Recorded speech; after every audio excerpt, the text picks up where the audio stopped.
গতকালকে যে স্টুডেন্টটা মারা গেছে উনি Bangladesh university of business and technology, BUBT বলা হয়, বিইউবিটি স্টুডেন্ট।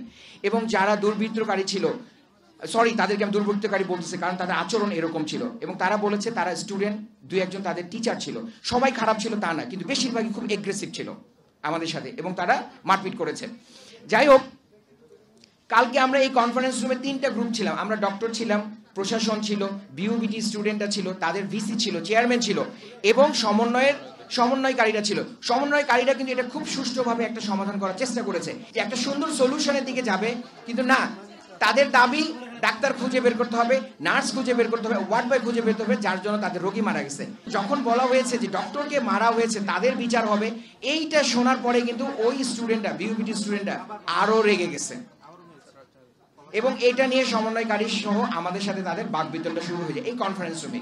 এবং আমি বলতে চাই, আমরা দেশের মানুষ, দেশের পেশেন্টের এগেনস্টে না, আমরা আপনাদের সার্ভিস দিতে চাই, কারণ এটা আমার নেশা, এটা আমার পেশা। আমি না দিলে আমার ভালো লাগে না, একদিন চুপ করে বলে বসে থাকলে আমার ভালো লাগে না, আমি চলে আসি, দিনের পর দিন হসপিটালে কাটাই, আমার ফ্যামিলি লাইফ বলতে কিছু নাই, কিন্তু আমার এটা ভালো লাগে। কিন্তু তারপরেও আমি কর্মবিরতিতে যাচ্ছি, কারণ ডাক্তারের নিরাপত্তা দরকার। এবং এই দাবি ডাক্তার শুধু না, সব পেশেন্ট, দেশের মানুষের দাবি হওয়া উচিত। আমরা গতকালকে রাতে আরো 2টা ইনসিডেন্ট ঢাকা মেডিকেল কলেজে ঘটে।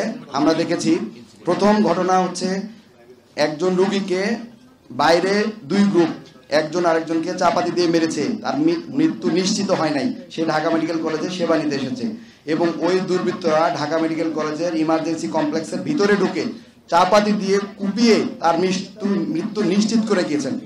প্রথম একটা ইনসিডেন্ট। এখানে দেখলাম যে আমাদের রোগীও নিরাপদ না। সেকেন্ড ইনসিডেন্ট, যে স্লিপিং পিল খেয়ে আমাদের ওসেক ডিপার্টমেন্টে এসেছে সিকেডির পেশেন্ট, এবং ওইখানে ক্রনিক কিডনি ডিজিজের রোগী, ওইখানে ডক্টররা ম্যানেজ করেছিল, এবং আনফরচুনেটলি পেশেন্টটা মারা গিয়েছে। কুর্মিটুল্লাহ হাসপাতাল থেকে এসেছিলেন, এবং এই পেশেন্ট মারা যাওয়ার পরে আমার ইমার্জেন্সি মেডিকেল অফিসার থেকে শুরু করে ডক্টরদের উপরে ওখানে আরেকটা হামলা হয়, এই পরপর, এবং ওসেক ভাঙচুর করা হয়। পরপর 3টা ইনসিডেন্ট আমরা একদিনের মধ্যে দেখলাম।